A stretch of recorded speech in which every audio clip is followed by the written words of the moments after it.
Hello good morning students. कल हमने कुछ क्वेश्चंस करे थे 13.2 से। आज उसी एक्सरसाइज के कुछ और क्वेश्चंस हम आगे डिस्कस करते हैं। क्लियर है? I hope all you are well. अपना ध्यान रखो, घर पे रहो, सुरक्षित रहो, ठीक है। Take care of your self.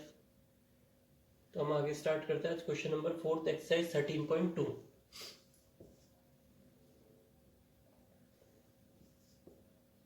A fair coin and unbiased, ठीक है, fair coin and unbiased die are tossed, ठीक है। Fair coin and unbiased die उसको टॉस करा गया है। Let A be the event, ठीक है। ए कोई ऐसा इवेंट है, head appears on the coin and be the event, B कोई ऐसा इवेंट है, 3 on the die, check whether A and B are independent, check whether A and B are independent events और not, ठीक है। एक fair coin है और एक डाइस है, ठीक है। इन दोनों को टॉस करा गया। ए किसको शो कर रहे हैं? Event that head appears on the coin. और बी क्या इवेंट है? 3 ऑन द डाई। डाई पे क्या आना चाहिए? 3 आना चाहिए। इसके सैंपल स्पेस लिखते हैं, इसका सॉल्यूशन स्टार्ट करते हैं, ठीक है। द सैंपल स्पेस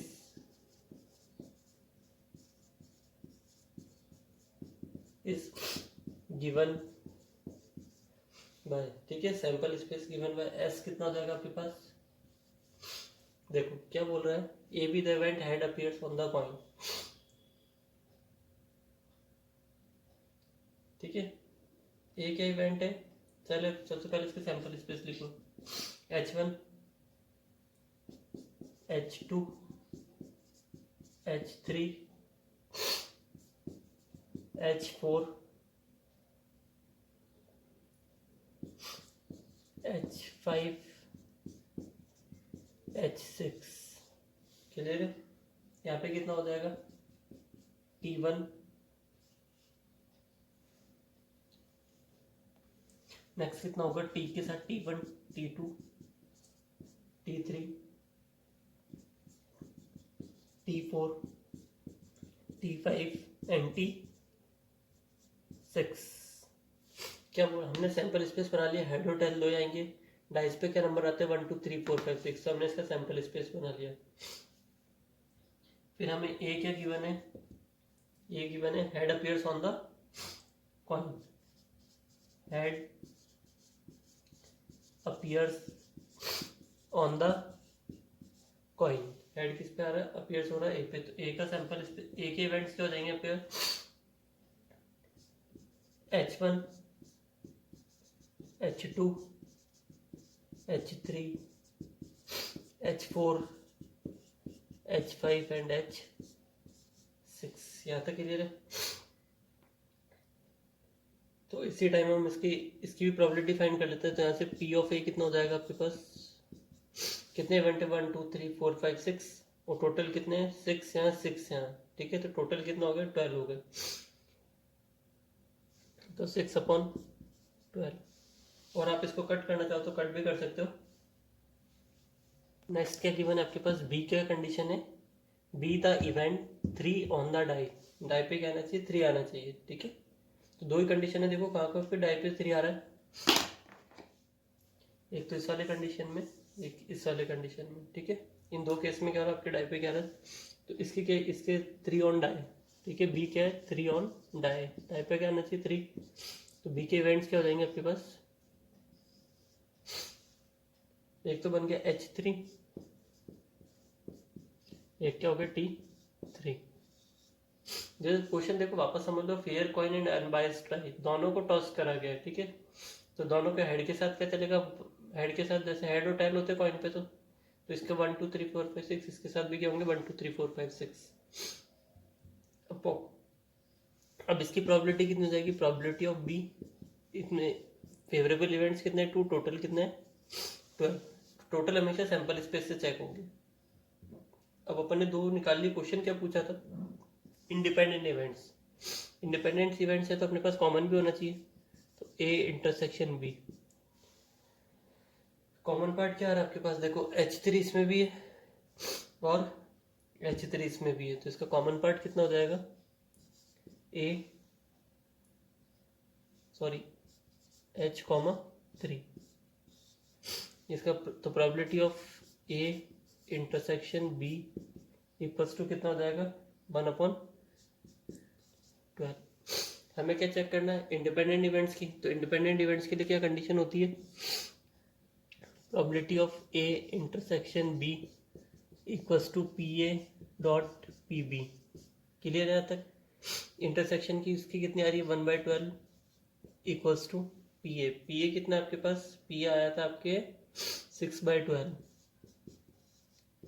और पी बी आपके पास आया था 2/12।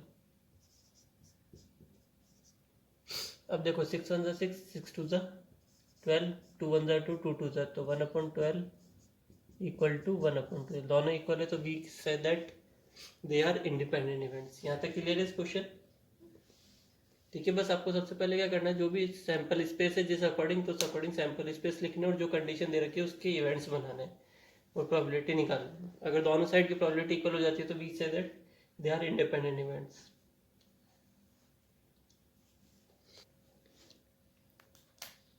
नेक्स्ट है आपके पास question number 7।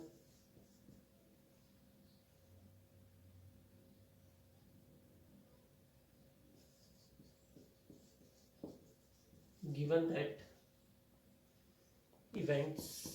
that events A and B are such that, ठीक है, given that A and B are events such that P of A equal to आपके पास गिवन है हाफ, फिर comma P of A intersection B given है आपके पास 3/5 and P of B equal to given है P, ठीक है। इसको स्मॉल p कंसीडर कर लो। हमें क्या फाइंड करना, फाइंड P। इसकी क्या कंडीशन है, इफ दे आर, फर्स्ट है म्यूचुअली एक्सक्लूसिव,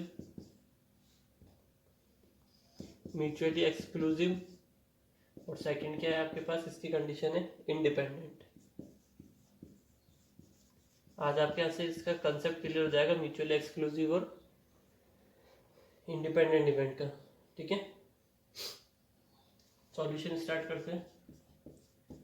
जो जो गिवन है वो डेटा लिखिए आप। P of A equals to half P of A intersection B equal to 3/5, P of B equals to given है आपके पास P। आप देखो म्यूचुअली एक्सक्लूसिव की बात कर रहे हैं ना, फर्स्ट बात करते हैं। When A and B are mutually exclusive, ठीक है। तो A इंटरसेक्शन B कितना होगा, 5 मतलब होता है नल, ठीक है, खाली ब्लैंक एकदम, ठीक है। तो A इंटरसेक्शन B क्या होंगे, 5 होंगे अगर ये म्यूचुअली एक्सक्लूसिव है। जब ये ब्लैंक है तो इनकी प्रोबेबिलिटी कितनी आएगी, therefore probability of A intersection B equals to कितना होगा, 0 हो गया। म्यूचुअली एक्सक्लूसिव इवेंट्स होंगे तो उनका जो कॉमन पार्ट होगा वो कितना होगा, 5 मीन्स ब्लैंक, ठीक है। पाई है, 5 तो एक पाई होता है आपका और 5 है ना, तो P इंटरसेक्शन B कितना हो जाएगा, 0 हो जाएगा, ठीक है। और इसके अकॉर्डिंग अपन इसको सॉल्व करते हैं।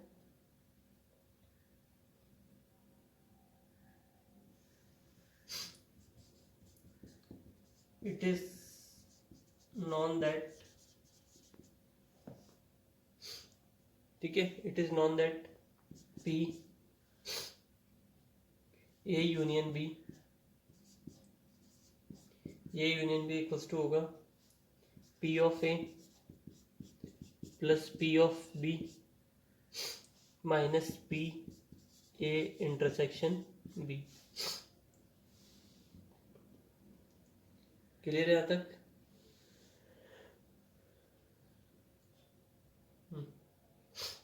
अब यहाँ से देखो, इसको सॉल्व करोगे आप तो P of A union B की वैल्यू कितनी है आपके पास?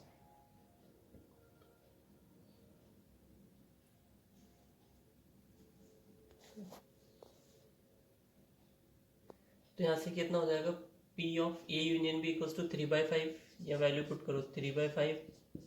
पी ऑफ ए कितना गिवन है आपके पास? 1/2 प्लस पी ऑफ बी की वैल्यू कितनी है? P minus probability of intersection कितना हो गया? 0 हो गया, ठीक है। किस केस में? When they are mutually exclusive. तो 3/5, ठीक है, ये प्लस का 1/2 यहाँ इस साइड आके किसका हो जाएगा? माइनस का 1/2 इक्वल टू पी। एलसीएम कितना आएगा? 10 आएगा। तो 5 2 ज़ा 10, तो 3 2 ज़ा 6, 2 5 ज़ा 10, 6 माइनस 5 1/10 इक्वल्स टू कितना आ गया? पी आ गया। सेकंड पार्ट में हमें क्या गिवन है? इंडिपेंडेंट है, ठीक है, इंडिपेंडेंट।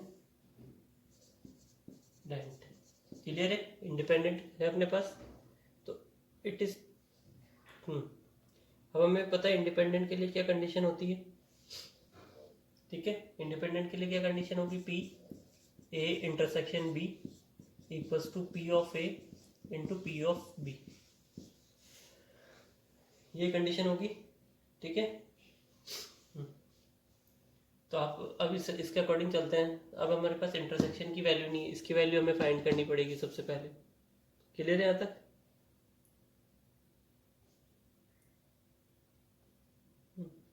हम स्टार्ट करते हैं। P A union B equals to P of A plus P of B minus P A intersection B.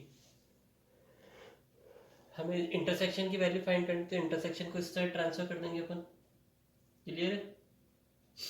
तो P A intersection B equals to P of A plus P of B minus P A union B.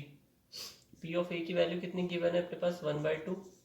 P of B की value P minus 3/5, ठीक है। यहाँ तक clear है? तो यहाँ से अपने पास आ जाएगा P A intersection B equals to, इस दोनों को आप सॉल्व करोगे तो 1/2 minus 3/5 plus P equals to, LCM कितना आ जाएगा? सिर्फ इस वाले पार्ट को सॉल्व करें अपन, है ना। इसका एलसीएम आ जाएगा 10, तो 5 1 ज़ा 5, 2 3 ज़ा 6, तो 5 माइनस 6 प्लस पी, ये हो गया माइनस का 1/10।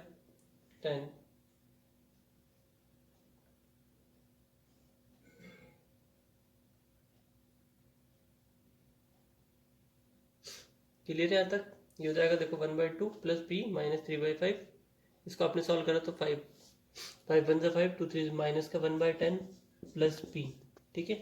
अब देखो यहाँ से पी ए इंटरसेक्शन बी की वैल्यू कितनी होती है? P A into P B. तो पी ए की वैल्यू क्या गिवन है आपके पास? 1/2, ठीक है, इंटू पी इक्वल्स टू कितना हो गया? माइनस का 1/2 प्लस पी।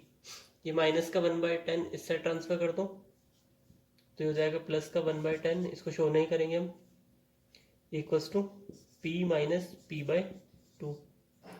तो 1/10 इक्वल्स टू कितना हो जाएगा? एलसीएम कितना आएगा? 2, 2p, इसके नीचे 1 है तो 1p, तो twice of p minus p equals to हो गया 1/10 इक्वल्स टू कितना हो गया? p/2।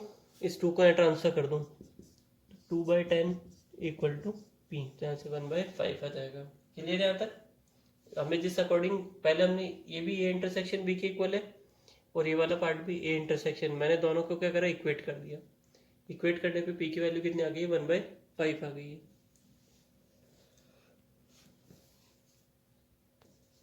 टू इंडिपेंडेंट इवेंट्स, ठीक है, क्या गिवन है, 2 इंडिपेंडेंट इवेंट्स हमें गिवन है, ठीक है, A and B, A and B, such that P of A equals to 0.3, P of B equals to 0.6, then find first part is का P A and B, second है P of A and not B, third आपके पास part है P of ए और B, fourth आपके पास part है P neither A nor be, ठीक है। अब देखो एंड लगा है, एंड का मीन्स क्या हो जाएगा आपके पास, इंटरसेक्शन, और का मीन्स क्या हो जाएगा, यूनियन, ठीक है। अब क्या बोला, P A and not B, तो आप इसको ऐसे भी तो लिख सकते हो, P A and not B, and आ रहा है तो इंटरसेक्शन आ जाएगा नॉट बी, यहाँ पे नाइदर एंड नाइदर बी, ठीक है। इसके लिए क्या कंडीशन होगी आपके पास, neither A neither B, A dash intersection B dash, ठीक है, ये इनके मीनिंग होते हैं, ठीक है। एंड का मतलब तो इंटरसेक्शन, ठीक है, एंड का मतलब कितना हो जाएगा, इंटरसेक्शन, यूनियन, और का नॉट ए तो है बट बी नहीं है, A intersection B dash, neither है नॉर भी, दोनों ही नहीं है, ये हो गया, क्लियर है। अब हम स्टार्ट करते हैं, जो जो मेरे पास डेटा गिवन है उसके अकॉर्डिंग।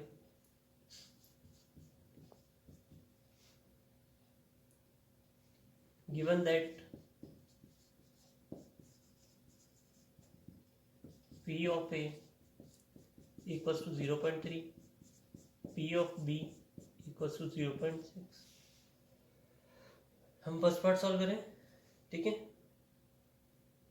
लेकिन स्टार्टिंग में क्या गिवन है, गिवन 2 इंडिपेंडेंट, दोनों इवेंट्स क्या है, इंडिपेंडेंट इवेंट्स है, ठीक है। ऑल्सो हमें क्या गिवन है, A and B are independent events, ठीक है, हमें ये भी गिवन है। फर्स्ट पार्ट हम सॉल्व करते हैं,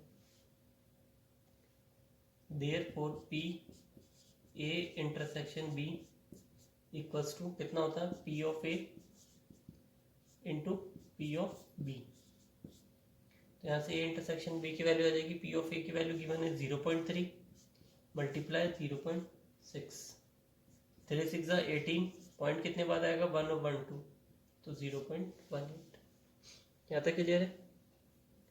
सेकंड में क्या बोला है, एक है बट एक नहीं है, क्लियर है। सेकंड पार्ट है आपके पास P A and not B,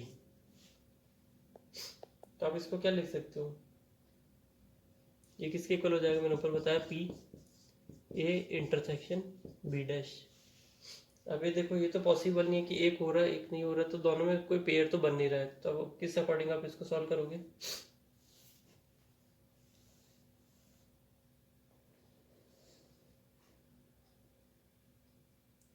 बताओ क्या होगा इसके अकॉर्डिंग। इसको मैं लिख सकता हूँ P of A minus P A intersection B, ये हो सकता है क्या, पहले ये चीज देखिए आप,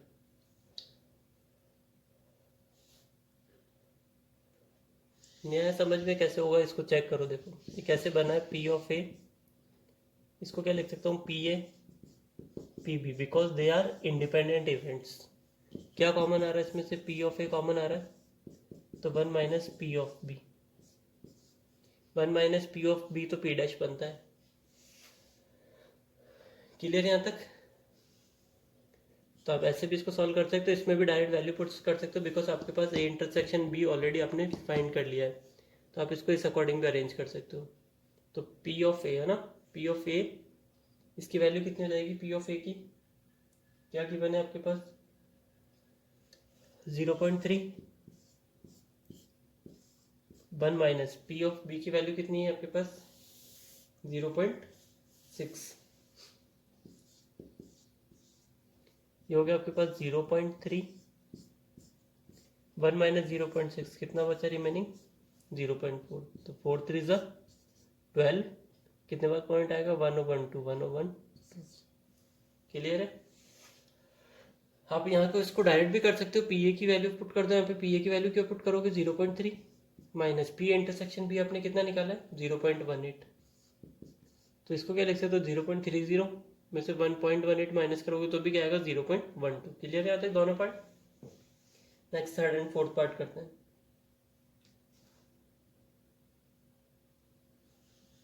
पी ए और बी, पी ए और बी लिखो, चाहे पी ए यूनियन बी। ठीक है, we know that A union B क्या होता है आपके पास? P of A plus P of B minus P A intersection B. P of A कितना आपके पास? 0.3। पी ऑफ बी भी आपको गिवन है 0.6 minus A intersection B. Intersection B की वैल्यू अभी अभी जस्ट आपने फाइंड करी थी, 0.18 आ रही थी। क्या आ रही थी बताओ आप?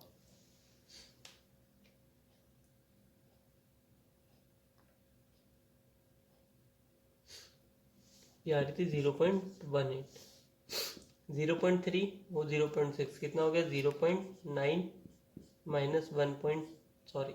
0.9 है तो इसको आप क्या लिखोगे? 0.90 भी लिख सकते हो आप, कोई इशू नहीं है, माइनस 0.18। ठीक है, यहाँ तक क्लियर है? तो ये कितना हो जाएगा? 0.72। क्योंकि ए यूनियन बी का हमें फॉर्मूला पता, P A plus P B minus P A intersection B. P A intersection B की हम फर्स्ट पार्ट में वैल्यू फाइंड कर चुके हैं ऑलरेडी, ये हो जाएगा। नेक्स्ट आपके पास क्या है? Fourth part, neither A neither B, P A dash intersection B dash. क्योंकि नाइदर ए नाइदर बी का मतलब ये होता है। कल हमने एक क्वेश्चन करा था, उसमें मैंने आपको बताया था, इसको आप ऐसे भी लिख सकते हो, पी ए यूनियन बी इसका डैश। क्लियर है? ये भी आपका किसके इक्वल होता है? अभी एज इट इज चलेगा, P A union B. A union B को आप क्या लिख सकते हो? बताओ जल्दी, क्या लिखोगे इसको? बोलो। पी ए यूनियन बी को क्या लिखोगे आप? यू यूनियन बी डैश को, इसको आप लिख सकते हो 1 minus P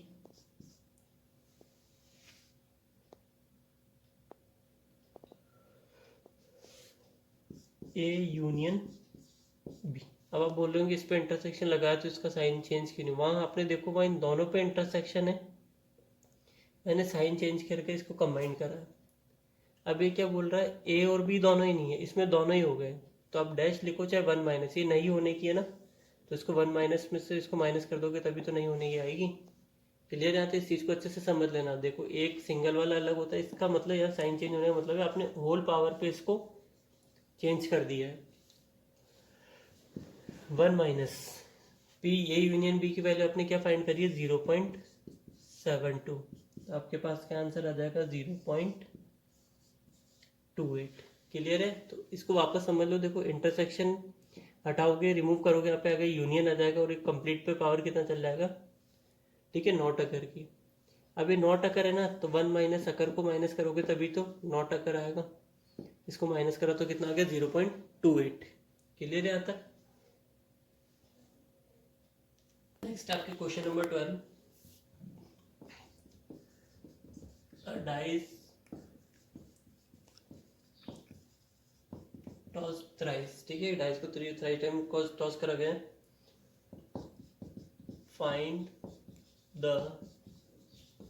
probability of getting an odd number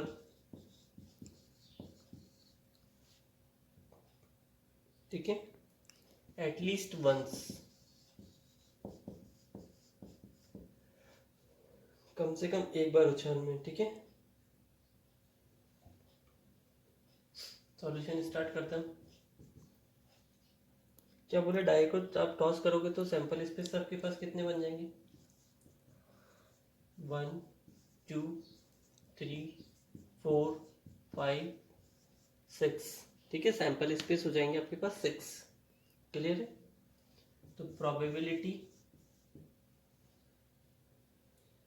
of getting N odd number, probability of getting an odd number in a single throw of a die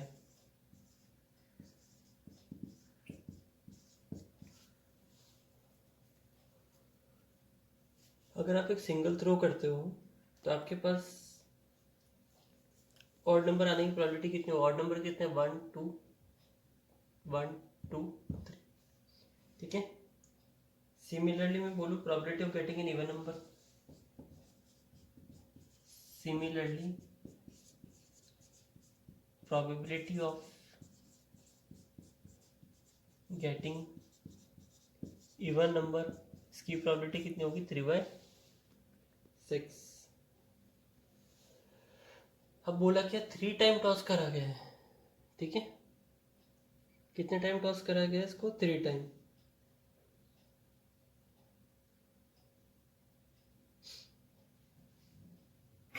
तो यहां से कितना हो जाएगा? प्रोबेबिलिटी ऑफ गेटिंग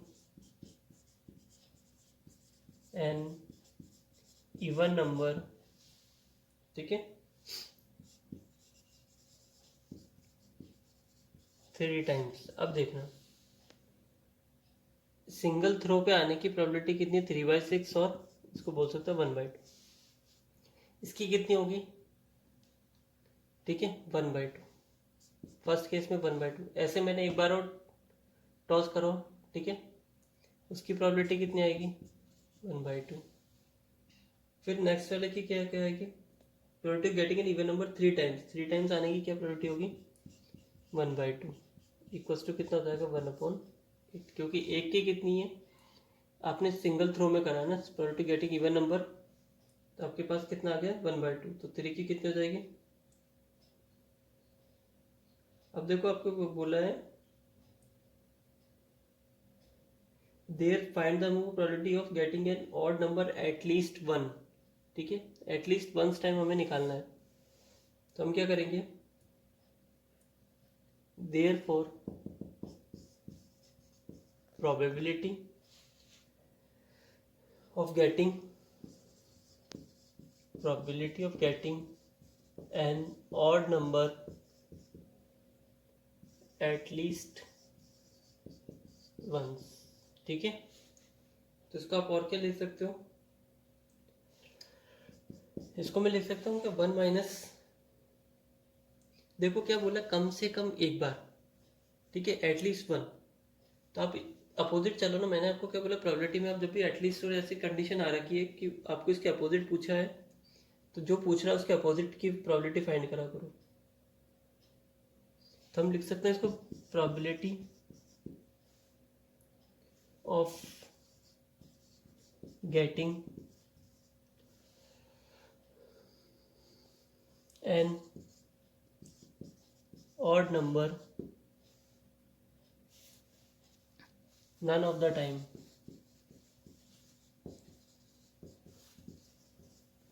ठीक है। तो आपका आंसर देखो, आप इसको और क्या लिख सकते हो? देखो, या तो लिख दो प्रोबेबिलिटी इन गेटिंग एटलीस्ट 1, कम से कम एक बार प्रोबेबिलिटी ऑड नंबर की, और मैक्सिमम से मैक्सिमम ऑड नंबर आने की प्रोबेबिलिटी निकाल दो। या फिर आप इसको लिख सकते हो 1 minus probability of getting an odd number none of the time. अब देखो क्या बोला, odd number none of the time. Odd number none of the time किसी भी टाइम नहीं आ रहा तो कौन से नंबर आ रहे होंगे, इवन नंबर से आ रहे होंगे ना। क्लियर है यहाँ तक? तो आप ऐसे भी लिख सकते हो 1 minus probability of getting an even number 3 times. ठीक है, इसके प्लेस पर आप भी लिख सकते हो probability of getting an even number 3 times. ठीक है, तो 1 माइनस 3 टाइम्स आने की प्रोबेबिलिटी हमने क्या फाइंड करी थी, 1/8। 1 1 ज़ा 1, 8 एलसीएम आएगा, 1 8 ज़ा 8, 8 माइनस 1, तो आंसर क्या आ जाएगा आपके पास 7/8। वापस देखना है इसको, probability of getting an odd number at least once, कम से कम एक बार, वो ज़्यादा से ज़्यादा बार कितनी बार भी आ सकता है, जितने टाइम्स वो होगा। तो मेरे को ये एटलीस्ट, तो मैंने क्या निकाला, क्योंकि आपके पास मैक्सिमम से मैक्सिमम की है नहीं यहाँ पे, इसको आप लिख सकते हो 1 minus probability getting an odd number none of the time, किसी भी टाइम नहीं आ रहा है। तो जब वो नहीं आ रहा है तो कौन सा नंबर आएगा, इवन नंबर आएगा। इवन नंबर की 3 टाइम्स आने की प्रोबेबिलिटी आपने क्या लिखी है, 1/8। ठीक है, तो 8 माइनस 1 कितना आ गया, 7/8। बिकॉज मैंने आपको क्या बोला था, हमेशा प्रोबेबिलिटी का सम कितना होता है, 1 होता है। ठीक है, तो probability of getting an even number 3 times और probability getting an odd number at least. अब देखो इसका 1/8 और इसका 7/8 दोनों को ऐड कर दो, कितना आ गया। अब देखो ये 1 टाइम, ये 8 में से 1 टाइम है तो सेकंड वाला कितना होगा, 7 टाइम होगा ना। इन दोनों को ऐड कर दो तो प्रोबेबिलिटी कितनी आ जाएगी, 1 आ जाएगी। क्लियर है यहाँ तक?